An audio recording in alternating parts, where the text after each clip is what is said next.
Assalamualaikum warahmatullahi wabarakatuh. Kami dari kelompok 7. Perkenalkan, saya Yusni Angela Rekaban. Saya Ayudia Santika. Saya Sri Anggun Monika. Saya Nisa Dwi Cahya. Nah, hari ini kita akan membahas topik penting dalam ekonomi Islam, yaitu produksi dalam perspektif Islam. Produksi kan bagian utama dari kegiatan ekonomi ya? Iya benar, karena tanpa produksi nggak ada barang dan jasa yang bisa memenuhi kebutuhan manusia. Tapi bedanya, Islam nggak memandang produksi hanya soal keuntungan, melainkan juga moral, etika, dan tanggung jawab sosial. Betul, kalau dalam sistem ekonomi konvensional, produksi sering fokusnya cuma ke profit, kadang sampai eksploitasi sumber daya dan ketimpangan sosial. Sedangkan Islam menekankan nilai tauhid, amanah, dan ihsan supaya semua aktivitas ekonomi bernilai ibadah.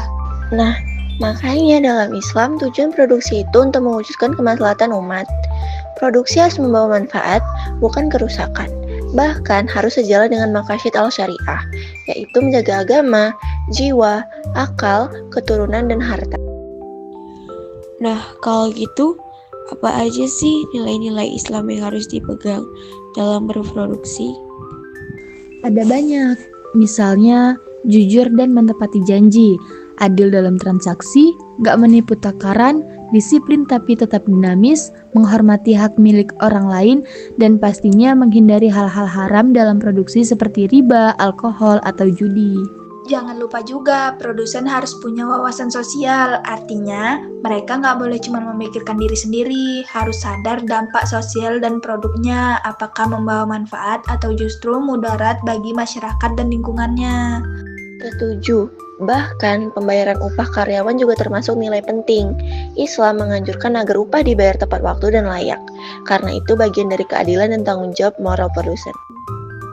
Oke, sekarang kita bahas tujuan produksi dalam Islam.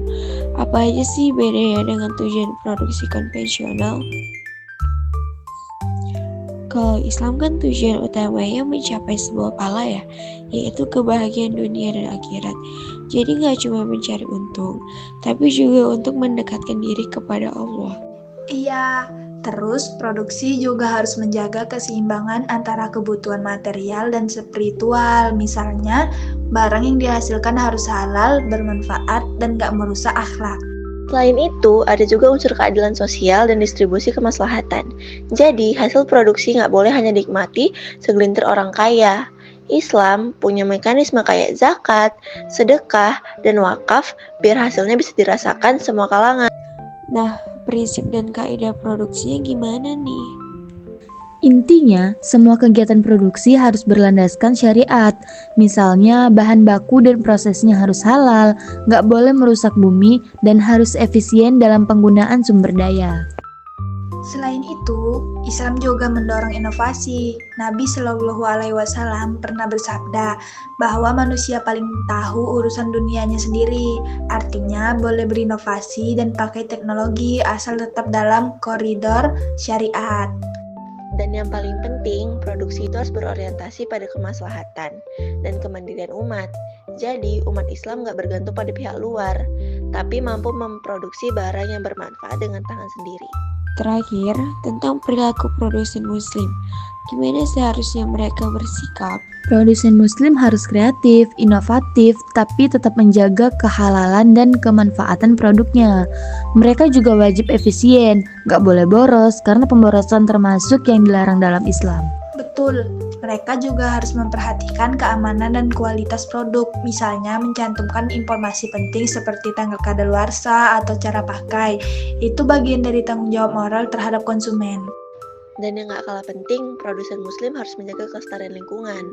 Jangan sampai produksi merusak alam karena Allah memerintahkan kita memakmurkan bumi, bukan menghancurkannya. Nah, dari pembahasan yang kami sampaikan tadi, dapat kami tarik kesimpulan sedikit, yaitu produksi dalam Islam itu bukan cuma tentang hasil, tapi juga niat dan cara.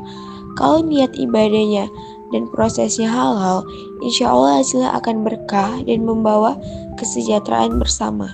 Setuju banget. Semoga dengan menerapkan prinsip-prinsip ini, ekonomi kita bisa lebih adil dan berkeadilan sosial. Dan semoga produsen di luar sana makin sadar bahwa keberhasilan sejati bukan diukur dari laba, tapi dari keberkahan. Amin. Terima kasih semuanya. Semoga pembahasan kita hari ini bisa bermanfaat dan menambah wawasan tentang ekonomi Islam.